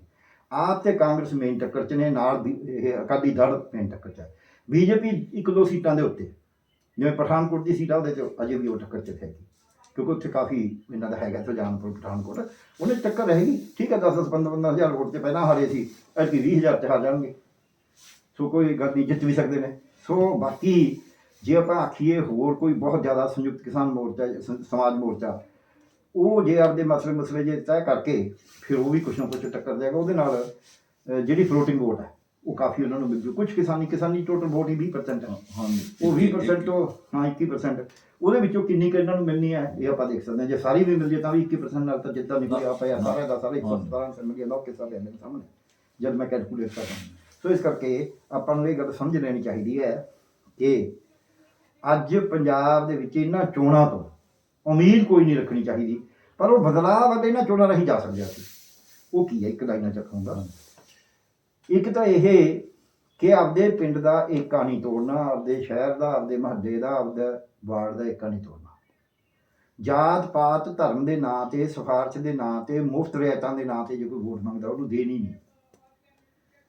ਤੀਜਾ, ਹਰੇਕ ਜਿਹੜੀ ਪਾਰਟੀ ਆਊਗੀ ਉਹਨੂੰ ਕਹਿਣਾ ਉੱਥੇ ਬਹਿ ਜਾ, ਅਸੀਂ ਸਾਡੇ ਆਪਦੀਆਂ ਕਮੇਟੀਆਂ ਬਣਾ ਰਹੇ ਲੋਕ ਪਿੰਡਾਂ ਦੇ, ਤੁਹਾਨੂੰ ਆਹ ਸਵਾਲ ਕਰਨਾ ਹੈ ਤਾਂ ਸਾਨੂੰ ਤਰੀਕਾ ਦੱਸੋ ਕੀ ਕਰੋਗੇ। ਇਹ ਤਾਂ ਤੁਸੀਂ ਕਹਿੰਦੋਗੇ ਹਸਪਤਾਲ ਖੋਲ ਦਾਂਗੇ ਜੀ, ਸਕੂਲ ਖੋਲ ਦਾਂਗੇ ਜੀ, ਸੜਕ ਠੀਕ ਕਰ ਦਾਂਗੇ ਜੀ, ਤੁਹਾਡੀ ਨੌਕਰੀ ਦੇ ਦਾਂਗੇ ਜੀ, ਰੁਜ਼ਗਾਰ ਦੇ ਦਾਂਗੇ। ਇਹ ਨਹੀਂ ਹੈ, ਐ ਨਹੀਂ ਭੁਗਤਾਂ ਤਾਂ ਹਰੇਕ ਹੀ ਕਰੂਗਾ। ਕਿਵੇਂ ਦਿਓਗੇ ਕਰਜ਼ਾ, ਕਿਵੇਂ ਘਟਾਓਗੇ ਪੰਜਾਬ ਕਿਸਾਨ ਦਾ ਕਰਜ਼ਾ, ਮਜ਼ਦੂਰ ਦਾ, ਲੋਕਾਂ ਨੂੰ ਜਿਨ੍ਹਾਂ ਕੋਲ ਵੇਹ ਕਰੇ ਨੇ ਉਹਨੂੰ ਘਰ ਕਿਵੇਂ ਦਿਓਗੇ। ਪਾਣੀ ਗੰਦਾ ਹੋ ਗਿਆ ਉਹਨੂੰ ਕਿਵੇਂ ਸਾਫ਼ ਕਰੋਗੇ। ਵਾਤਾਵਰਨ ਤੁਸੀਂ ਰੋਜ਼ ਦਰਖਤ ਕਟਾਈ ਜਨੋ, ਸਾਰੇ 5% ਰਕਬਾ ਰਹਿ ਗਿਆ ਪੰਜਾਬ 'ਚ, ਚਾਹੀਦਾ ਘੱਟੋ ਘੱਟ 21% ਆਉਂਦਾ, 33% ਰਕਬਾ ਹੁੰਦਾ। ਤੇ ਤੁਸੀਂ ਕਿਵੇਂ ਕਰੋਗੇ ਸਰ? ਤੁਸੀਂ ਥੱਲੇ ਵਾਲਾ ਪਾਣੀ ਖਰਾਬ ਕਰਤਾ, ਧਰਤੀ ਦਾ ਖਰਾਬ ਕਰਤਾ, ਹਵਾ ਖਰਾਬ ਕਰਤੀ, ਖੇਤੀ ਖਰਾਬ ਕਰਤੀ, ਇਹਦਾ ਕਿਵੇਂ ਪ੍ਰਬੰਧ ਕਰੋਗੇ? ਇਹ ਭ੍ਰਿਸ਼ਟਾਚਾਰ, ਹੱਦ ਦਰਜੇ ਦਾ ਭ੍ਰਿਸ਼ਟਾਚਾਰ ਹੈ, ਤੁਸੀਂ ਕਿਵੇਂ ਰੋਕੋਗੇ? ਫਿਰ ਇਹਨਾਂ ਵਾਸਤੇ ਤੁਹਾਡੇ ਕੋਲ ਤਾਕਤ ਨਹੀਂ ਹੈ, ਤਾਕਤ ਕੇਂਦਰ ਨੇ ਲੈ ਲਈ ਸਾਰੀ। ਉਹ ਕੇਂਦਰ ਨਾਲ ਕਿਵੇਂ ਲੜੋਗੇ ਕਿ ਸਾਨੂੰ ਤਾਕਤ ਮਿਲੇ? ਇਹ ਦੱਸੋ, ਤਰੀਕਾ ਦੱਸੋ ਕੀ ਕਰੋਗੇ?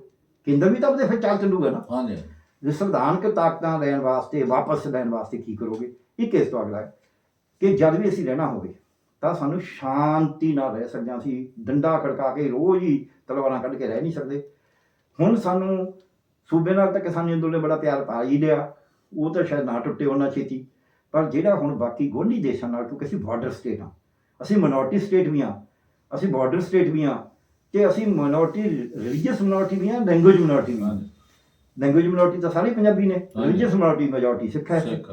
ਅਤੇ ਇਹਦੇ ਵਿੱਚ ਕਰਕੇ ਸਾਡੀ ਸੂਬੇ ਨੂੰ ਆਲੇ ਦੁਆਲੇ ਦੇ ਗੁਆਂਢੀਆਂ ਨਾਲ ਜਿਨ੍ਹਾਂ ਦੀ ਸਾਡਾ ਬੋਡੀ ਮਿਲਦੀ ਹੈ, ਉਹਨਾਂ ਦੇਸ਼ਾਂ ਦੇ ਨਾਲ ਚੰਗੇ ਸੰਬੰਧ ਬਣਵਾ ਕੇ ਸਾਡਾ ਵਪਾਰ ਕਰਵਾਉਣਾ ਜ਼ਰੂਰੀ ਹੈ, ਜਿਹਦੇ ਨਾਲ ਇੱਥੇ ਰੁਜ਼ਗਾਰ ਵੀ ਵਧੇਗਾ, ਖੇਤੀ ਵਧੇਗੀ, ਸਾਡੇ ਵਪਾਰੀ ਦਾ, ਆੜ੍ਹਤੀਏ ਦਾ, ਸਭ ਦਾ ਕੰਮ ਵੀ ਚੱਲੇਗਾ, ਅਤੇ ਸਾਡਾ ਜਿਹੜਾ ਹੈਗਾ ਖਜ਼ਾਨੇ 'ਚ ਪੈਸਾ ਵੀ ਆਏਗਾ, ਅਤੇ ਲੋਕਾਂ ਨੂੰ ਵੀ ਜਾਣ ਆਉਣ ਦੀ ਖੁੱਲ੍ਹ, ਕਲਚਰ, ਹੋਰ ਸਾਰਾ ਕੁਛ ਵਿਕਸਿਤ ਹੋਏਗਾ। ਸੋ ਇਹ ਵਿਕਾਸ ਸਾਰਾ ਇਕੱਠਾ ਹੋਏਗਾ। ਇਹ ਨਹੀਂ ਤੁਸੀਂ ਕਹਿ ਸਕਦੇ ਵੀ ਮੈਂ ਸਿੱਖਿਆ ਦਾ ਸੁਧਾਰ ਕਰ, ਇੱਕ ਸੰਸਥਾ ਦਾ ਕਰ ਸਕਦੇ ਹੋ ਤੁਸੀਂ, ਪਰ ਪੂਰੇ ਮਹਿਕਮੇ ਦਾ ਨਹੀਂ ਕਰ ਸਕਦੇ।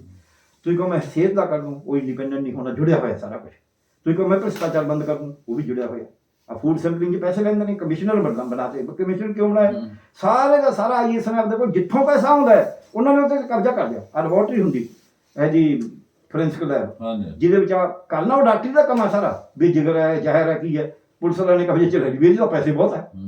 ਸੋ ਜਿੱਥੇ ਪੈਸੇ ਵਾਲਾ ਮਾਮਲਾ ਹੈ ਉੱਥੇ ਸਾਰਾ ਪ੍ਰਸ਼ਾਸਨ ਉਹਨਾਂ ਅਦਾਰਿਆਂ ਨੂੰ ਕਾਬੂ ਕਰਦਾ ਹੈ। ਫੂਡ ਸੈਂਪਲਿੰਗ 'ਚ ਪੈਸਾ ਲੈਂਦੇ ਸੀ ਡਾਕਟਰ, ਉਹ ਉਹਨਾਂ ਨੇ ਲੈ ਲਿਆ। ਉਹ ਤਾਂ ਬੰਦ ਤਾਂ ਨਹੀਂ ਕਰੀ, ਬਲਕਿ ਉਹਨਾਂ ਨੇ ਰੇਟ ਵਧਾ ਲਿਆ ਆਪਦੇ। ਡਰੱਗ ਦੇ ਵਿੱਚ ਉਹਨਾਂ ਨੇ ਲੈ ਲਿਆ। ਸੋ ਉਹਦਾ ਸਾਰਾ ਤਾਂ ਇੱਥੇ ਇੱਕ ਕੁੜੀ ਮਾਰ ਨਹੀਂ ਦਿੱਤੀ ਸੀ, ਡਰੱਗ ਇੰਸਪੈਕਟਰ ਖਰੜ ਦੇ ਵਿੱਚ। ਹਾਂ, ਸੋ ਇਹ ਜਿਹੜੇ ਮਾਫੀਏ ਨੇ, ਇਹਨਾਂ ਮਾਫੀਆ ਨੂੰ ਖਤਮ ਕਰਨਾ ਪਏਗਾ। ਇਹ ਮਾਫੀਏ ਤਾਂ ਖਤਮ ਹੋਣਗੇ ਜੇ ਸਮੁੱਚਾ ਟੱਕ ਹੋਏਗਾ ਅਤੇ ਉਹਦੇ ਪਿੱਛੇ ਲੋਕ ਇਕੱਠੇ ਹੋਣਗੇ। ਡਾਕਟਰ ਸਾਹਿਬ, ਸਾਡੇ ਸ਼ੋਅ ਜੋੜਨ ਲਈ ਤੁਹਾਡਾ ਬਹੁਤ ਬਹੁਤ ਸ਼ੁਕਰੀਆ। ਇੱਥੇ ਅਸੀਂ ਆਪਣੇ ਦਰਸ਼ਕਾਂ ਕੋਲੋਂ ਲੈਂਦੇ ਹਾਂ ਆਗਿਆ। ਧੰਨਵਾਦ। ਸ਼ੁਕਰੀਆ।